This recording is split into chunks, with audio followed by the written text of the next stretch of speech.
We're called PISS. P-I-S-S. We're from Vancouver, Canada. I'm very, very grateful to be here at this event today. I know things are very scary for you all down here right now. And I want you to know, like, internationally, that we see you, and we're behind you, and keep fighting. So before we get started, I just want to run through a couple things. The first is that the set is going to be loud, so if you would like some earplugs, we have free ones up here in this little heart-shaped basket. And the second is that the room is very full, which is awesome, but if anyone at any point needs to leave the room during the set, just make sure you raise your hand really high, and everyone be on the lookout for a raised hand. And if you see someone, move out of their way, please, and thank you. And yeah, I'd like to invite people before, if you feel like moshing, like we're pushing each other, just to like do a vibe check around you to make sure that that's the energy everybody's feeling. And finally, the set we're going to play for you contains explicit mentions of violence, in particular sexual violence, in both the lyrics and the sample content. So please take care of yourselves. And with that, I'm going to yell at you. Please enjoy.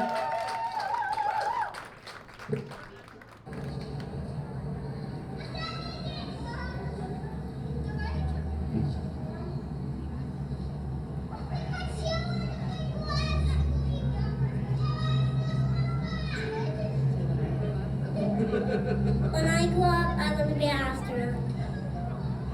When I grow up, I want to be an artist. When I grow up, I want to be a football player. When I grow up, I want to be a cat hotel owner. When I grow up, I want to be a baseball player.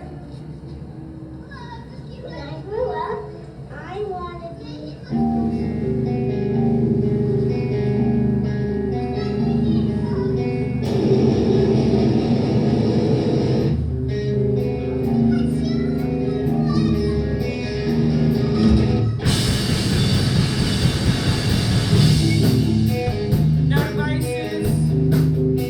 No metaphors, no technique. I don't know if writing about violence is helpful.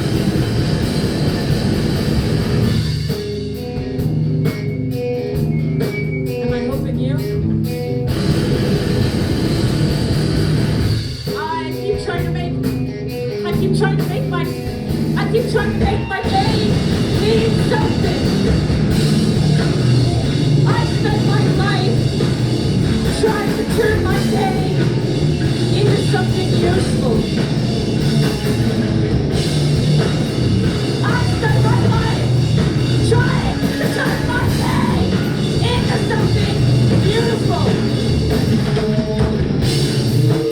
I wanted to write romance novels. Now I need perfect control over my victim narrative. The story of a girl who is silent and powerless. But it's cliche to write about being powerless as a girl. I wanted to end the sanctuary with my baby sister. But I was beaten by a dog, and now animals scare me. I wanted to write romance novels.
Every year, millions and millions of pictures are made of women with our legs spread, our genitals are tied up or pasted. Millions and millions of pictures are made of us in postures of submission and sexual access. And a major motif of pornography as a form of entertainment is that women are raped and violated and humiliated until we discover that we like it. And at that point, we ask for more.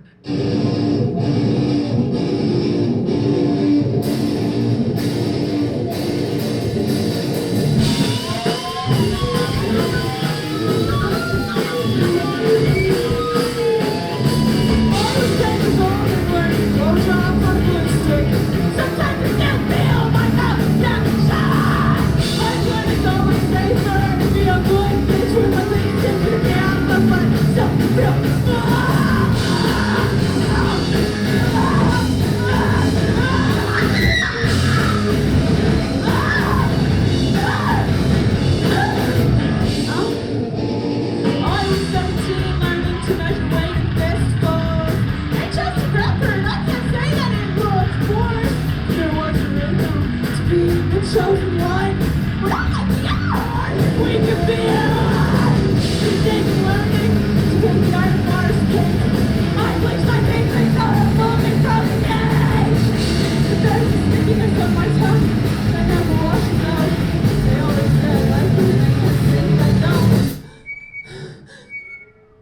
Some words are bigger than bodies.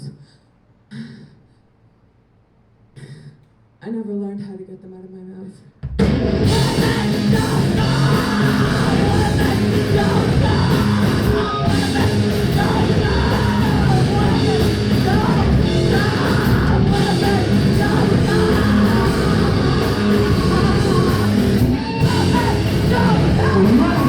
Is entertainment. Your worthlessness is absolute.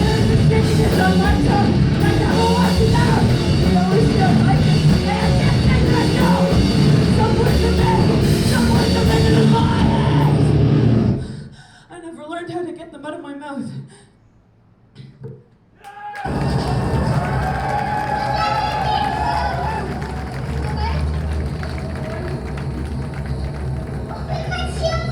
So everything turned out all right because you prevailed. Right, and that's the point. the thing. And you weren't a victim in the sense Pick because... up the pieces. Right. Yeah, go on with your life. Right, move on, and... So how long before that beautiful body was being used again? Probably for years you wouldn't even use it. Oh, no, you gotta get right back In the saddle?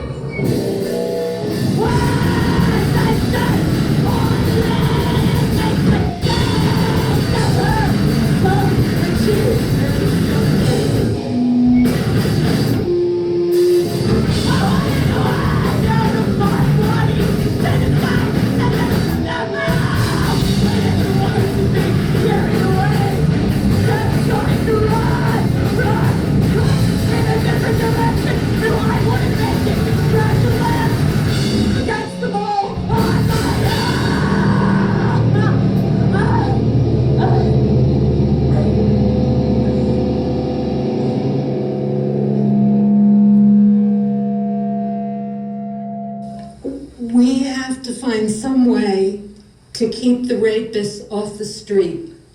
Now, there are different ways of doing it. Law is only one way of doing it. I myself favor violence deeply. I favor it. And the reason that I favor it is that the law isn't working. And as long as the law isn't working, women who have been attacked or who are being attacked need to be able to understand that they have a right to defend themselves against anyone who is attacking them.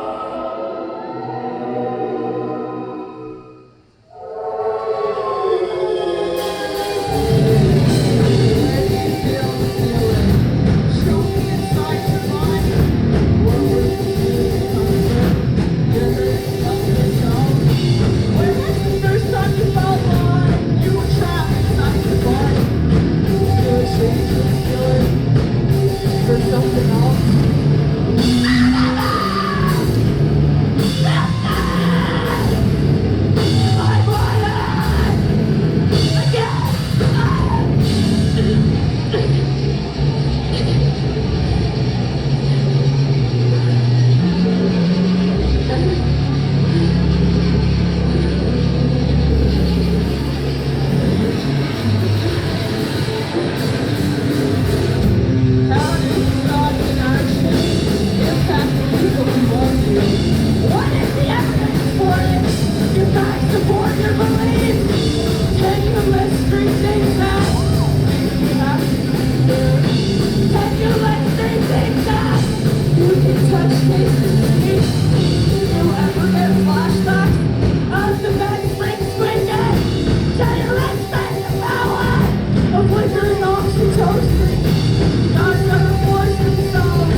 act opposite to this emotion? How can you act opposite to this emotion?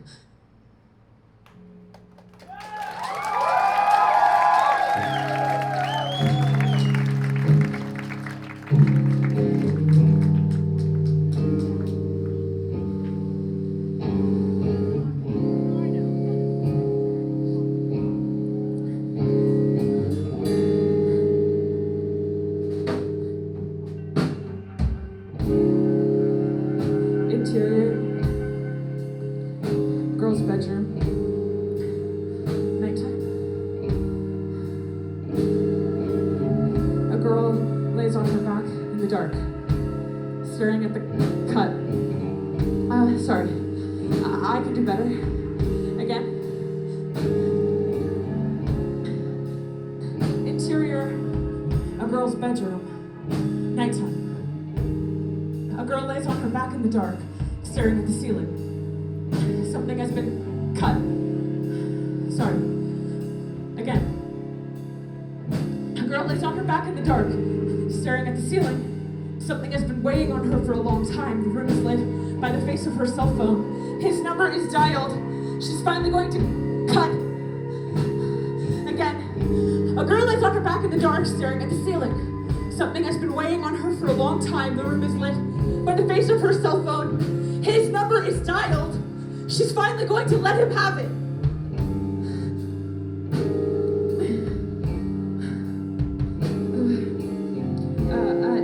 At first, I thought I was only dreaming. You cut. Again. At first, I thought I was only dreaming. You saying you've only ever known violence, but there was a cut. Again. But there was a kindness in what you cut. Again.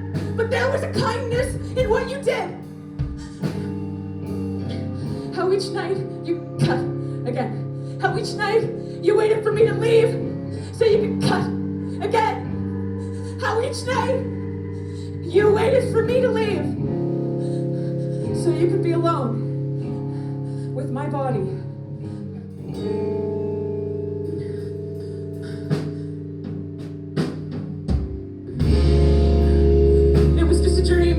Each night, I sunk into the cut again. I sunk into the cut again. I sunk into the dark and woke with different limbs. Teeth stitched to the back of my lips and fingers sewn in the wrong places. And I still feel the cut again. I still feel the weight of all that skin cut again. I still feel the weight of all that skin cut again. I still feel the weight of all that skin.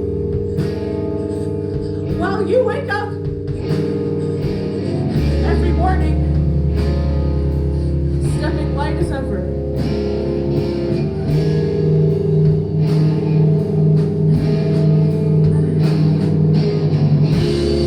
Does your wife know that cut again? Does your wife know that cut again? Does your wife know that you sewed your hands on my cut? No! Does your wife know that you sewed your hands on my back? Everyone after you has tried to cut again. Everyone after you has tried to cut again. Everyone after you has tried to amputate. But all I do is bleed, cut again. All I do is bleed, cut again. All I do is bleed. Will you tell your children bedtime stories about me? The sleepwalker, crawling with teeth. In her mouth. Too many hands cut again. Too many hands cut again. Too many hands to count. Too many hands to count. Too many hands to cut.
girl's bedroom. Nighttime. A girl lays on her back in the dark, staring at the ceiling. Something has been weighing on her for a long time.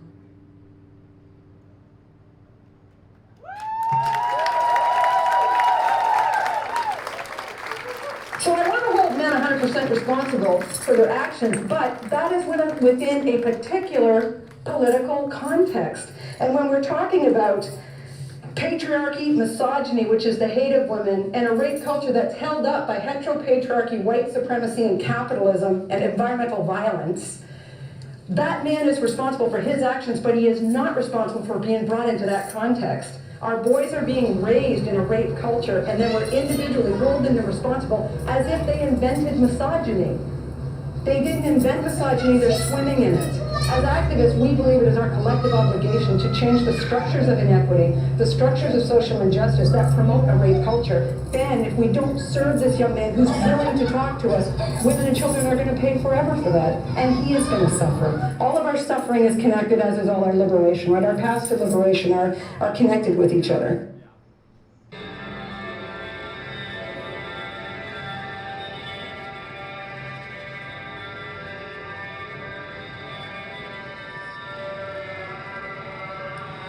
How can non-autonomous, non-radical people understand what you want?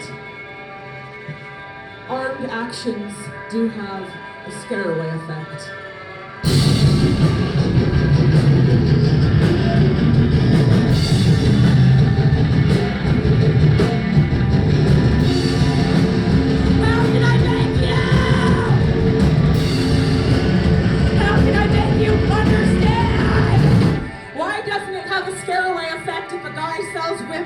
But it does if his car burns. Behind it is the fact that traditional social violence is accepted, whereas similar reprisals scare away. How can I make you? How can I make you understand? How can I make you? How can I make you? How can I make you? How can I make you understand? Everyday reality is questioned.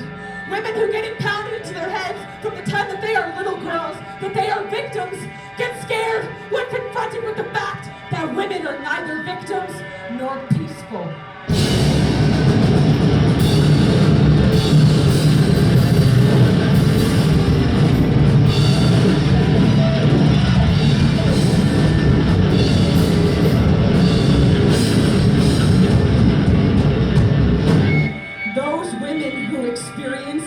Powerlessness with rage can identify with our actions.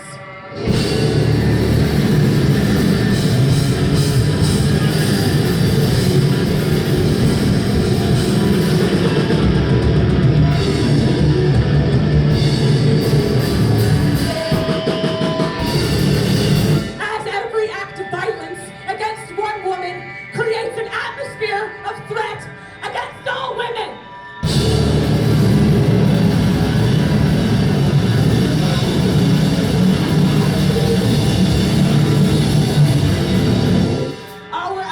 Contribute, even if they aim only against the individual responsible, to the development of an atmosphere of resistance is possible.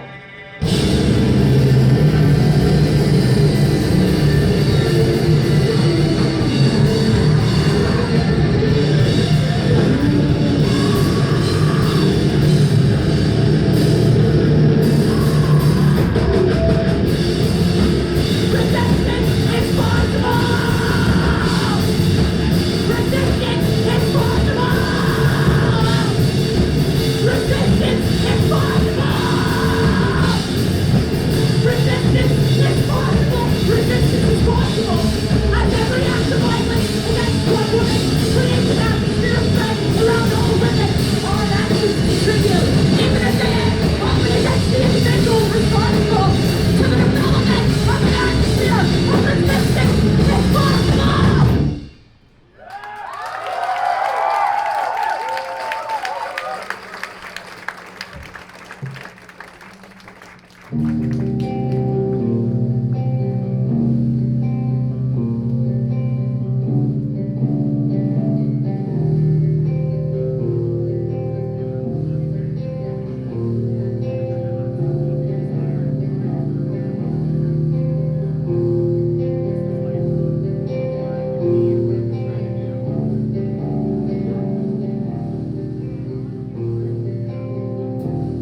a shitty punk haircut and a penchant for tenderness concealed in exoskeleton. I learned to love the scent of blood and see softness in nuts that sank their teeth into my skin. I let my leg hair grow, fantasized about freeing the horses, ran my finger down the spine of each leaf I passed, wondered about your day. You. Make sure they know I reopened this wound each night, so anyone who needs to see themselves in another body knows precisely how to enter. And please, someone, keep it open when it finally kills me. I don't care the instrument, razor, words, fingernails, teeth, or tenderness. Tell them I want it to stay soft, to keep them safe inside me. Show them where to shelter in the subterranean of my body. There will always be space for you here, and you, and you. And you, and you, and you.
Forever.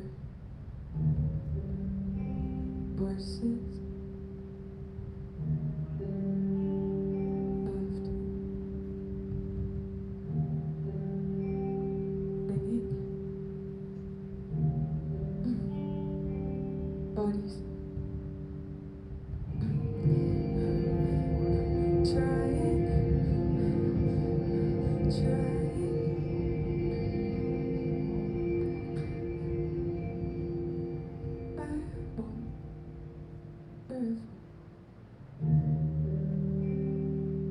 Horses. Left. Living.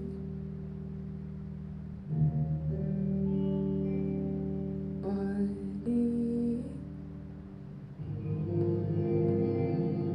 Trying.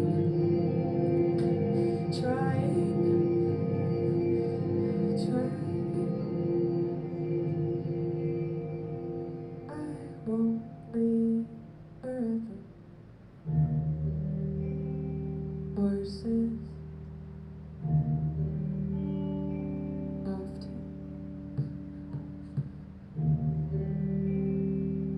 Living. Bodies.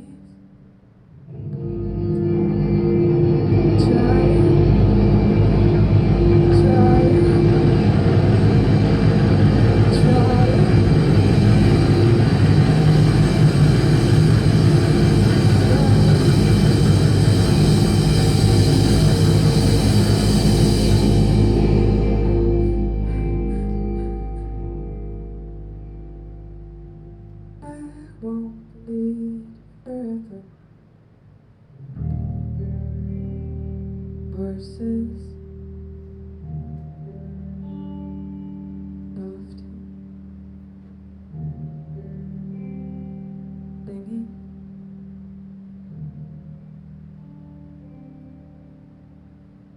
Thank you.